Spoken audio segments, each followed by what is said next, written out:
Documento 191. As aparições aos apóstolos e aos outros líderes. O domingo da ressurreição foi um dia terrível na vida dos apóstolos. 10 deles passaram a maior parte desse dia na sala de cima com as portas fechadas.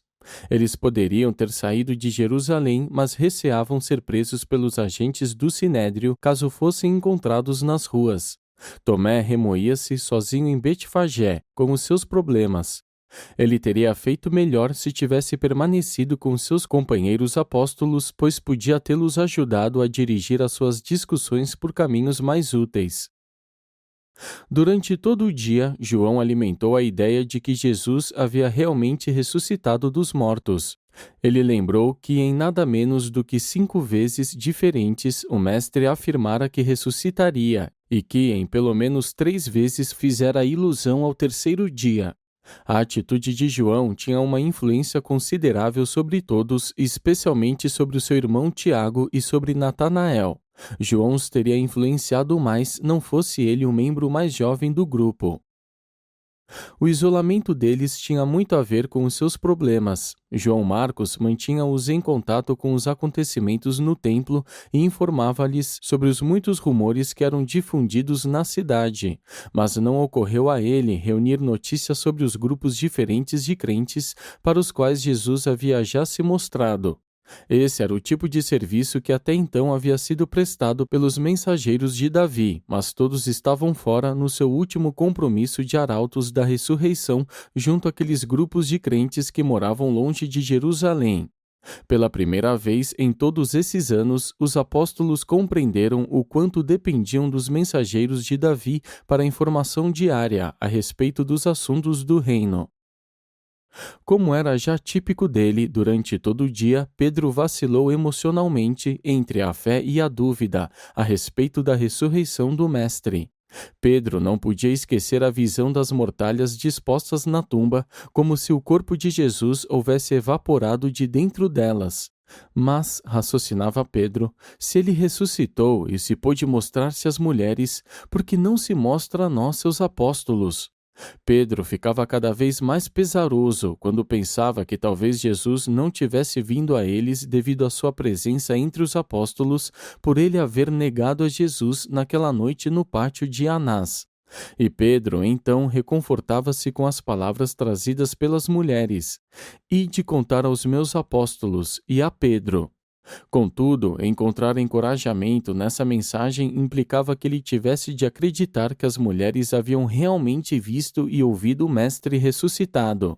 Assim, Pedro alternou-se entre a fé e a dúvida durante o dia inteiro, até um pouco depois das 8 horas, quando se aventurou a ir até o pátio.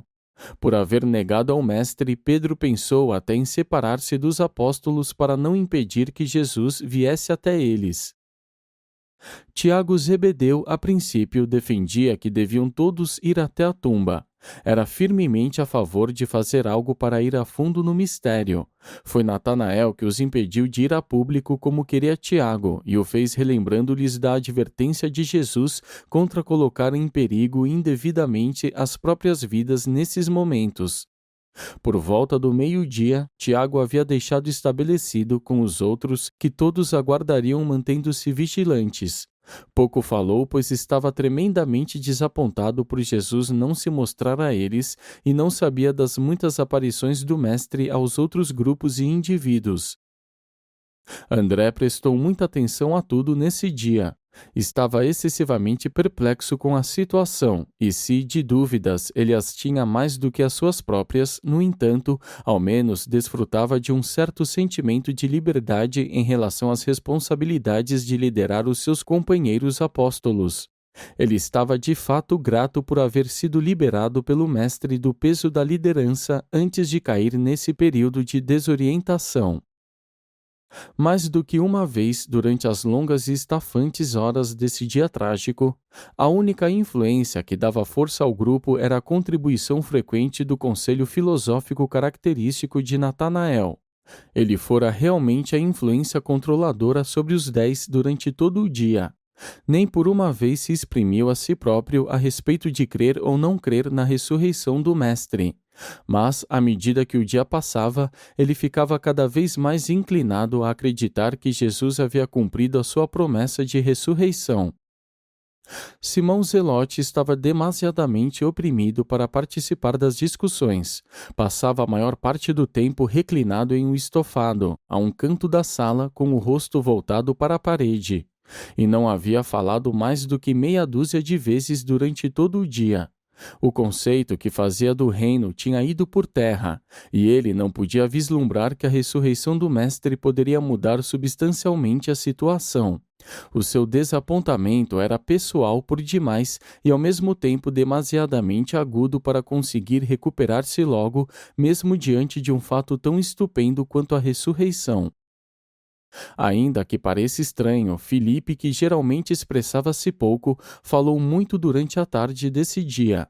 Pouco disse pela manhã, mas durante toda a tarde fez pergunta aos outros apóstolos. Pedro sempre ficava irritado com as perguntas de Filipe, mas os outros as encaravam com bom humor. Filipe estava particularmente desejoso de saber, no caso de Jesus haver realmente saído da tumba, se o seu corpo traria as marcas físicas da crucificação. Mateus estava bastante confuso, escutava as discussões dos seus companheiros, mas passava a maior parte do tempo repassando mentalmente o problema futuro das finanças deles. À parte a suposta ressurreição de Jesus, Judas fora embora. Davi, sem a menor cerimônia, havia passado a ele os fundos e todos permaneciam sem um líder com autoridade. E antes de chegar a considerar seriamente os argumentos dos demais sobre a ressurreição, Mateus havia já visto o Mestre face a face. Os gêmeos Alfeus participavam pouco dessas discussões sérias. Estavam bastante ocupados com as suas ministrações costumeiras. Um deles expressou a atitude de ambos quando disse, em resposta a uma pergunta feita por Filipe: "Nós não compreendemos a ressurreição, mas a nossa mãe nos diz que falou com o Mestre e nós acreditamos nela." Tomé estava em meio a um dos seus típicos ataques de depressão desesperada. Dormira uma parte do dia e caminhou pelas colinas no resto do tempo. Sentiu uma grande necessidade de unir-se aos seus amigos apóstolos, mas o desejo de ficar só era mais forte. O Mestre retardou a sua primeira aparição moroncial aos apóstolos por várias razões. Primeira, queria que eles tivessem tempo, depois de terem ouvido sobre a sua ressurreição, de pensar bem sobre o que ele lhes dissera sobre a sua morte e sobre a ressurreição, quando ainda estava com eles na carne. O Mestre queria que Pedro vencesse algumas das dificuldades que lhe eram peculiares antes de manifestar-se a todos eles. Em segundo lugar, desejava que Tomé estivesse com eles no momento da sua primeira aparição. João Marcos localizou Tomé na casa do irmão de Simão em Betfagé, nesse domingo pela manhã, trazendo uma informação sobre isso aos apóstolos por volta das 11 horas. A qualquer hora durante esse dia, Tomé teria voltado até ele se Natanael ou quaisquer dois outros apóstolos tivessem ido buscá-lo. Ele realmente queria retornar, mas tendo saído como fez na noite anterior, era orgulhoso demais para voltar tão cedo por sua própria conta. No dia seguinte, tão deprimido, ele encontrava-se que demoraria cerca de uma semana para tomar a decisão de retornar. Os apóstolos esperavam por ele, e ele desejava que os seus irmãos o procurassem e lhe pedissem para voltar. Tomé, assim, permaneceu longe dos seus companheiros até o próximo sábado à noite, quando, depois que caiu a noite, Pedro e João foram a Betfagé e o trouxeram de volta. E essa também era uma razão pela qual eles não foram imediatamente para a Galiléia depois que Jesus apareceu pela primeira vez para eles. Eles não iriam sem Tomé. 1. A aparição a Pedro. Eram quase 8:30 da noite desse domingo quando Jesus apareceu para Simão Pedro no jardim da casa de Marcos. Essa foi a sua 8ª manifestação moroncial. Pedro estivera vivendo sob uma pesada carga de dúvida e de culpa desde que havia negado o Mestre. Durante todo o dia de sábado e nesse domingo, ele lutou contra o medo de que talvez não fosse mais um apóstolo. Tremia de horror pela sorte de Judas e chegou mesmo a pensar que também ele próprio havia traído seu mestre. Durante toda essa tarde, ele pensou que poderia ser a sua presença junto aos apóstolos que estivesse impedindo Jesus de aparecer para eles, desde claro está que ele tivesse ressuscitado dos mortos. E foi para Pedro, em tal estado mental e de alma, que Jesus apareceu enquanto o apóstolo deprimido perambulava entre as flores e os arbustos. Pedro pensou no olhar amoroso do mestre ao passar pelo portal de Anás, e enquanto remoía na sua mente aquela mensagem maravilhosa que foi trazida para ele logo cedo naquela manhã pelas mulheres que vieram da tumba vazia. Ide contar aos meus apóstolos e a Pedro. Assim, passando a contemplar essas demonstrações de misericórdia, a sua fé começou a superar as suas dúvidas, e ele permaneceu quieto, cerrando os punhos e dizendo em voz alta: Acredito que ele tenha ressuscitado dos mortos. Irei dizer isto aos meus irmãos. E, ao dizer isso, subitamente apareceu em frente dele a forma de um homem, que se dirigiu a ele em um tom familiar, dizendo: Pedro, o inimigo desejou levar-te, mas eu não desistiria de ti. Eu sabia que não era de coração que tu me havias negado, e, portanto, eu o perdoei antes mesmo de me pedires. Mas agora tu deves parar de pensar em ti próprio e nas complicações do momento, enquanto te preparas para levar as boas novas do Evangelho para aqueles que estão na escuridão. Não deves mais ficar preocupado com o que possas obter do reino, mas deves antes te empenhar naquilo que podes dar àqueles que vivem em extremada miséria espiritual. Prepara-te, Simão, portanto, para a batalha de um novo dia, para a luta contra as trevas espirituais e as dúvidas malignas das mentes naturais dos homens. Pedro e o Jesus moroncial caminharam pelo jardim e conversaram sobre coisas do passado, do presente e do futuro por quase 5 minutos. Então o mestre desapareceu da vista dele, dizendo: Adeus, Pedro, até que eu te veja junto com os teus irmãos. Por um momento, Pedro foi vencido pela compreensão de que havia falado com o Mestre ressuscitado e que poderia estar certo de que era ainda um embaixador do reino. Havia acabado de ouvir o Mestre glorificado exortando-o a ir pregar o Evangelho. E, com tudo isso dentro do seu coração, correu até a sala de cima e, ante a presença dos seus companheiros apóstolos, em uma excitação resfolegante, exclamou: Eu vi o Mestre, ele esteve no jardim, falei com ele e ele perdoou-me. A declaração de Pedro de que ele havia visto Jesus no jardim causou uma profunda impressão nos seus companheiros apóstolos, e eles estavam já quase prontos para acabar com as suas dúvidas quando André levantou-se e os advertiu para que não se deixassem influenciar muito pelo relato do seu irmão. André sugeriu que Pedro já houvera antes visto coisas que não eram reais. E ainda que André não tivesse feito alusão direta à visão da noite no mar da Galileia, em que Pedro dizia ter visto o mestre vindo para eles, caminhando sobre as águas, ainda assim disse o suficiente para fazer todos os presentes entenderem que tinha em mente esse incidente. Simão Pedro ficou muito magoado com a insinuação do seu irmão e imediatamente caiu em um silêncio ressentido. Os gêmeos ficaram condoídos por Pedro, e ambos aproximaram-se para expressar a sua compaixão e dizer que acreditavam nele, para reafirmar que a própria mãe deles também havia visto o Mestre. 2. A primeira aparição aos apóstolos. Pouco depois das 9 horas, naquela noite, depois da partida de Cleófas e Jacó, enquanto os gêmeos Alfeus confortavam Pedro e Natanael queixava-se de André, e quando os 10 apóstolos se encontravam ainda reunidos na sala de cima, com todas as portas fechadas com o ferrolho, por medo de serem presos, o mestre, na forma moroncial, subitamente apareceu em meio a eles, dizendo: Que a paz esteja convosco. Por que tão amedrontados quando eu apareço como se estivesseis vendo um espírito? Não vos disse sobre essas coisas quando estive presente entre vós na carne? Não vos disse que os sumos sacerdotes e os governantes me entregariam para ser morto, que um de vós me trairia e que ao terceiro dia me ressuscitaria? De onde, pois, vêm todas as vossas dúvidas? E para que toda essa discussão sobre os relatos das mulheres, de Cleófas e Jacó, e mesmo de Pedro? Por quanto tempo ireis duvidar das minhas palavras e recusar acreditar nas minhas promessas? Mas agora que me estáis vendo de fato, acreditareis? Mesmo agora, um de vós está ausente.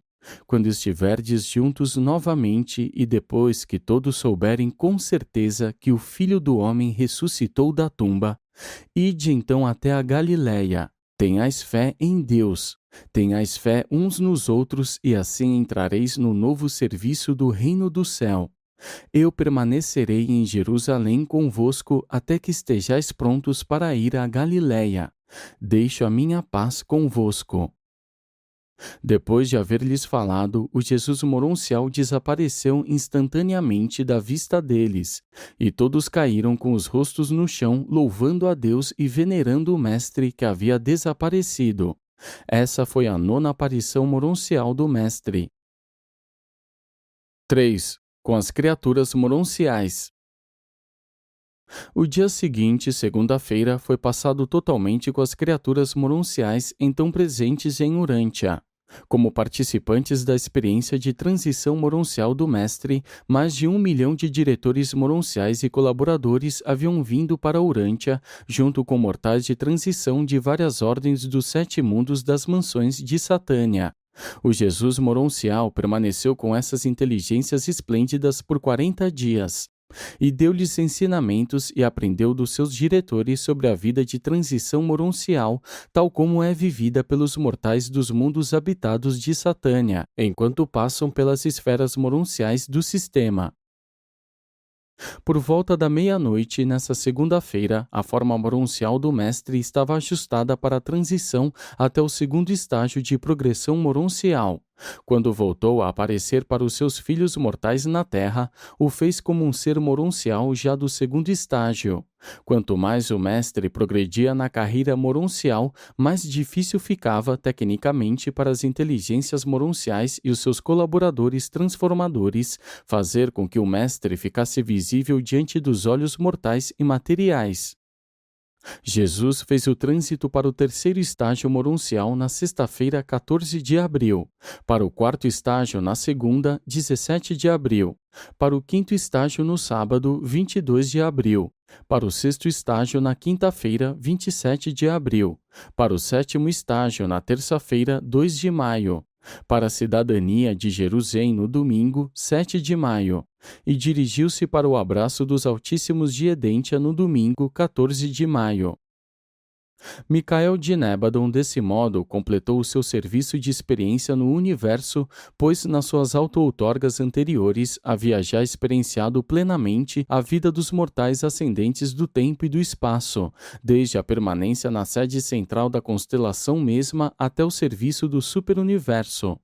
E foi por meio dessas mesmas experiências moronciais que o Filho Criador de Nébadon realmente completou e terminou aceitavelmente a sua 7ª e final auto-outorga no universo. 4. A 10ª aparição, na Filadélfia. A 10ª manifestação moroncial de Jesus para o reconhecimento mortal ocorreu um pouco depois das 8 horas na terça-feira, 11 de abril, na Filadélfia, onde ele se mostrou a Abner e a Lázaro e a uns 150 dos seus companheiros, incluindo mais de 50 das 70 pessoas do corpo evangélico. Essa aparição ocorreu pouco depois da abertura de um encontro especial na sinagoga, convocado por Abner para discutir a crucificação de Jesus e os relatos mais recentes da ressurreição, que haviam sido trazidos pelos mensageiros de Davi. Posto que o Lázaro ressuscitado era agora um membro desse grupo de crentes, não se fazia difícil para eles acreditarem nos relatos de que Jesus havia ressuscitado dos mortos. A reunião na sinagoga estava sendo aberta por Abner e Lázaro, que se encontravam de pé juntos no púlpito quando toda a audiência de crentes viu a forma do Mestre aparecer subitamente. Avançando de onde havia surgido entre Abner e Lázaro, os quais não haviam observado a sua presença, e saudando a assembleia, Jesus disse: Que a paz esteja convosco. Sabeis que temos um Pai nos céus, e que não há senão um evangelho do reino, das boas novas da dádiva da vida eterna que os homens recebam pela fé. Enquanto rejubilais na vossa lealdade ao Evangelho, orai ao Pai da verdade para que dissemine nos vossos corações um amor maior pelos vossos irmãos. Deveis amar todos os homens como eu vos amei. Devereis servir a todos os homens como vos servi, com compreensão, compaixão e afeição fraternal. Assim recebei em comunhão a todos os vossos irmãos dedicados à proclamação das boas novas, sejam eles judeus ou gentios, gregos ou romanos, persas ou etíopes. João proclamou o reino com antecipação, vós tendes pregado o evangelho em poder. Os gregos já pregam as boas novas. E em breve irei enviar o Espírito da Verdade às almas de todos os nossos irmãos que de uma maneira pouco egoísta vêm dedicando suas vidas ao esclarecimento dos seus companheiros nas trevas espirituais. Sois vós os filhos da luz. Portanto, não caiais nos emaranhados do desentendimento, da suspeita mortal e da intolerância humana. Se fordes enobrecidos pela graça da fé, por amardes os que não creem, não deveríeis também igualmente amar aqueles que são os vossos companheiros e que creem na família da fé que está crescendo? Lembrai-vos, na mesma medida em que amardes uns aos outros, todos os homens saberão que sois discípulos meus. Ide então ao mundo inteiro proclamar este evangelho da paternidade de Deus e da irmandade dos homens a todas as nações e raças, e sejais sempre sábios na vossa escolha dos métodos para apresentar as boas novas às raças e tribos diferentes da humanidade. Vós recebestes este evangelho do reino de graça, e do mesmo modo vós dareis as boas novas a todas as nações. Não temais a resistência do mal, pois estou sempre convosco, até o fim mesmo dos tempos, e a minha paz eu a deixo convosco. E ao dizer, a minha paz eu a deixo convosco, desapareceu da vista de todos. Com exceção de uma das suas aparições na Galiléia, na qual mais de 500 crentes o viram de uma só vez, esse grupo na Filadélfia abrangia um maior número de mortais que o viram em uma única ocasião. Cedo na manhã seguinte, enquanto os apóstolos ainda permaneciam em Jerusalém, aguardando a recuperação emocional de Tomé, esses crentes da Filadélfia saíram para proclamar que Jesus de Nazaré havia ressuscitado dentre os mortos.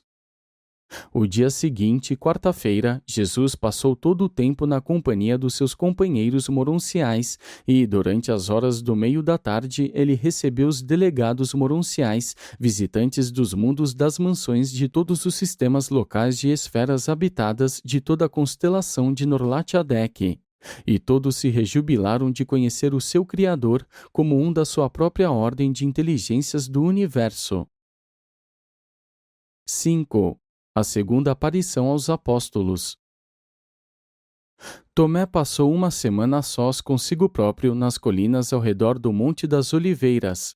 Durante esse tempo, ele viu apenas os que estavam na casa de Simão e João Marcos. Eram 9 horas do sábado, 15 de abril, quando os 2 apóstolos encontraram-no e o levaram de volta até o ponto de encontro deles na casa de Marcos. No dia seguinte, Tomé ouviu a narrativa das histórias das várias aparições do Mestre, mas recusou-se firmemente a acreditar. Ele sustentava que Pedro, com seu entusiasmo, os havia levado todos a pensar que haviam visto o Mestre. Natanael deu-lhe várias razões, mas isso de nada valeu.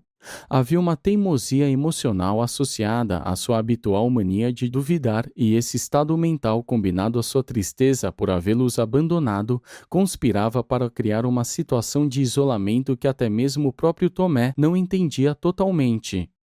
Ele havia se separado dos seus companheiros, tomando seu próprio caminho, e agora, ainda que estivesse de volta ao seio deles, inconscientemente tendia a assumir uma atitude de descontentamento. Ele era vagaroso demais para se render, e não gostava de ceder. Sem ter a intenção, ele realmente estava gostando da atenção que lhe estava sendo dedicada, e experimentava uma satisfação inconsciente pelos esforços que todos os seus companheiros faziam para convencê-lo e convertê-lo. Havia sentido saudades deles por uma semana inteira, e experimentava um prazer considerável com a persistência daquelas atenções. Estavam todos fazendo a refeição da noite, pouco depois das 6 horas, achando-se assentados Pedro de um lado de Tomé e Natanael do outro, quando o apóstolo que duvidava disse: Não acreditarei, a menos que eu veja o Mestre com os meus próprios olhos e ponha o meu dedo na marca dos pregos. Estavam sentados como estiveram para a ceia, as portas encontrando-se fechadas e travadas com segurança, quando o mestre moroncial de súbito surgiu, aparecendo na parte interna da curvatura da mesa de pé diretamente em frente de Tomé para dizer: A paz esteja convosco. Durante toda uma semana, permaneci aguardando poder aparecer novamente quando estivesseis todos presentes, para que pudesseis uma vez mais ouvir sobre a missão de ir ao mundo inteiro e pregar o Evangelho do Reino. Agora, uma vez mais, eu vos digo: como o Pai me enviou a este mundo, eu vos envio. Como revelei o Pai, vós revelareis o amor divino. Não apenas por palavras, mas na vossa vida diária. Eu não vos envio para amar as almas dos homens, mas para amar os homens. Vós não ireis apenas proclamar as alegrias do céu, como também exibireis na vossa experiência diária as realidades espirituais da vida divina, pois pela fé já tendes a vida eterna como uma dádiva de Deus. Se mantiverdes assim a vossa fé, quando vier sobre vós o poder do alto no Espírito da verdade, não ireis mais esconder a vossa luz aqui de trás dessas portas fechadas. Ireis tornar conhecidos o amor e a misericórdia de Deus a toda a humanidade. Por medo, agora fugis dos fatos de uma experiência desagradável. Mas, quando houverdes sido batizados pelo Espírito da Verdade, brava e jubilosamente saireis para encontrar as novas experiências de proclamar as boas novas da vida eterna no reino de Deus. Podeis permanecer aqui na Galiléia por um curto período, enquanto estiverdes recuperando-vos do choque da transição entre a falsa segurança da autoridade do tradicionalismo e a nova ordem da autoridade dos fatos, da verdade e da fé nas realidades supremas da experiência de viver. A vossa missão para com o mundo está fundada no fato de que eu vivi, no vosso meio, uma vida de revelação de Deus, na verdade de que todos vós e todos os outros homens sois filhos de Deus e consistirá na vida que vivereis entre os homens. A experiência factual e viva de amar os homens e de servir a eles do mesmo modo que eu vos amei e servi a vós. Que a fé revele a vossa luz ao mundo. Que a revelação da verdade abra os olhos cegos pela tradição. Que o vosso serviço de amor destrua efetivamente o preconceito engendrado pela ignorância. Aproximando-vos assim dos vossos semelhantes em compaixão compreensiva e com uma devoção sem egoísmo, ireis conduzi-los ao conhecimento salvador do amor do Pai. Os judeus têm enaltecido a bondade. Os gregos têm exaltado a beleza. Os hindus têm pregado a devoção. Os antigos ascetas têm ensinado a reverência. Os romanos têm exigido a lealdade. Mas, quanto a mim, quero a vida dos meus discípulos, uma vida mesma a serviço do amor pelos vossos irmãos na carne. Depois dessas palavras, o mestre olhou bem no rosto de Tomé e disse: E tu, Tomé, que disseste que não acreditarias a menos que pudesses ver-me e colocar o teu dedo nas marcas dos cravos em minhas mãos, agora tu me contemplas e ouves as minhas palavras. E, embora não vejas nenhuma marca de cravos nas minhas mãos, pois eu ressuscitei na forma que vós também ireis ter quando partirdes deste mundo, o que irás dizer aos teus irmãos? Irás reconhecer a verdade, pois no teu coração tu já começaste a crer, mesmo quando tão resolutamente afirmaste que não acreditarias. As tuas dúvidas, Tomé, do mesmo modo obstinado que se afirmam, elas também desaparecem. Tomé, peço-te que não te falte a fé, mas que acredites, e sei que tu acreditarás, e ainda de todo o coração. Quando ouviu essas palavras, Tomé caiu de joelhos diante do mestre moroncial e exclamou: Eu creio, meu Senhor e meu mestre! E então Jesus disse a Tomé: Tu creste, Tomé, porque me viste e me ouviste realmente. Abençoados sejam aqueles nas idades que virão, que acreditarão, mesmo não havendo visto com os olhos da carne e escutado com os ouvidos mortais. E então, enquanto a sua forma movia-se para mais perto da cabeceira da mesa, o mestre dirigiu-se a todos, dizendo: E agora ide todos para a Galiléia, onde irei em breve aparecer para vós. E depois de ter dito isso, ele desapareceu da vista deles. Agora os 11 apóstolos ficaram totalmente convencidos de que Jesus havia ressuscitado dos mortos, e muito cedo na manhã seguinte, antes do nascer do dia, eles partiram para a Galiléia. 6. As aparições em Alexandria. Enquanto os 11 apóstolos estavam a caminho da Galiléia, chegando ao fim da sua viagem na terça-feira, 18 de abril, por volta das 8h30 da noite, Jesus apareceu para Rodã e 80 outros crentes em Alexandria. Essa foi a 12ª aparição do Mestre na forma moroncial. Jesus apareceu diante desses gregos e judeus no exato momento em que o relato sobre a crucificação estava sendo concluído por um dos mensageiros de Davi. Esse mensageiro, sendo o 5º da série de corredores de Jerusalém a Alexandria, havia chegado em Alexandria mais tarde e imediatamente depois de ter a sua mensagem entregue a Rodã, ficou decidida uma convocação dos crentes para receberem do próprio mensageiro essa palavra trágica. Por volta das 8 horas, o mensageiro Natã de Buziris veio diante desse grupo e contou com detalhes tudo o que havia sido dito a ele pelo corredor anterior. Natã terminou a sua narrativa tocante com estas palavras. Mas Davi, que nos envia essas palavras, relata que o mestre, ao prever a sua morte, declarou que iria ressuscitar. E mal Natã falou, o mestre moroncial apareceu ali para ser visto plenamente por todos. E quando Natã sentou-se, Jesus disse: A paz esteja convosco. Aquilo para o que o meu Pai enviou-me a este mundo para que ficasse estabelecido não se refere apenas a uma raça, a uma nação, nem a um grupo especial de instrutores ou de pregadores. Este evangelho do reino pertence aos judeus tanto quanto aos gentios, aos ricos tanto quanto aos pobres, aos livres e aos prisioneiros, aos homens e mulheres e até mesmo às crianças pequenas. E todos vós deveis proclamar este evangelho de amor e de verdade por meio da vida que viveis na carne. Deveis amar uns aos outros com um afeto novo e surpreendente, assim como eu vos tenho amado. Vós servireis a humanidade com uma devoção estupenda, assim como tenho servido a vós. E, quando os homens vos virem amando-os assim, e quando eles contemplarem o modo fervoroso com o qual servis a eles, perceberão que vós vos tornastes companheiros de fé do reino do céu, e seguirão o Espírito da verdade que vem nas vossas vidas para encontrarem a salvação eterna. Assim como o Pai enviou-me a este mundo, assim agora eu vos envio. Sois chamados a levar essas boas novas até aqueles que se encontram nas trevas. Esse evangelho do reino pertence a todos que acreditam nele, e não será entregue apenas à custódia dos sacerdotes. Logo, o Espírito da verdade virá sobre vós e vos conduzirá a toda a verdade. Ide, portanto, em pregação deste evangelho por todo o mundo, e considerai sempre que eu estou convosco até o fim mesmo dos tempos.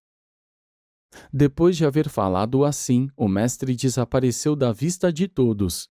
Toda a noite aqueles crentes permaneceram juntos ali, rememorando as próprias experiências como crentes do reino e escutando as muitas palavras de Rodã e dos seus colaboradores. E todos eles acreditaram que Jesus havia ressuscitado dos mortos. E podeis imaginar a surpresa do arauto de Davi com a nova da ressurreição, que chegou 2 dias depois de tudo isso, quando eles responderam ao seu anúncio dizendo: Sim, sabemos, pois nós o vimos. Ele surgiu aqui, aparecendo para nós anteontem.